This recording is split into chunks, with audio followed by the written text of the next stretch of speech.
Le jeune Douglas Haddo, âgé de 19 ans, fait aussi partie de cette cordée. Il a très peu d'expérience dans l'alpinisme. Il accompagne Lord Douglas, 18 ans, parent de la reine Victoria, et le révérend Hudson, 37 ans, personnage très respecté de cette époque. Ces alpinistes anglais ont choisi 3 guides pour les aider dans cette aventure. Michel Croz, un grand ami de Whymper et guide de Chamonix. À 35 ans déjà, il est considéré comme le prince des guides. 2 autres personnages font partie de cette cordée, Peter Togwalder père et fils, guide de Zermatt. Donc il passe sur Zermatt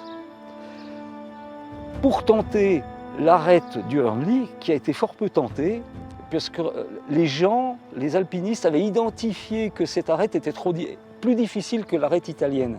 L'histoire montrera que c'est le contraire.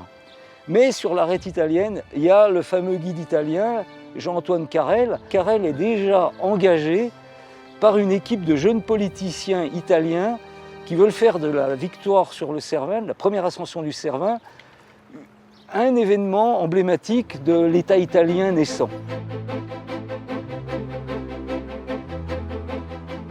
À Zermatt, effectivement, il va tomber sur une équipe concurrente. Et cette équipe concurrente, qui est menée par un grand alpiniste anglais, le révérend Charles Hudson, est guidée par Michel Croz, le guide, et pas seulement guide, c'est son ami, c'est l'ami de Whymper. Et on voit très bien dans les écrits de Whymper qu'entre Michel Croz et lui, il se passe quelque chose qui va au-delà de la relation guide-client. Et ils vont décider, Douglas et Whymper, de proposer à la caravane Hudson de faire cause commune. Et c'est ainsi que les 2 cordées vont s'unir. Ça va faire une équipe assez lourde de 7 personnes.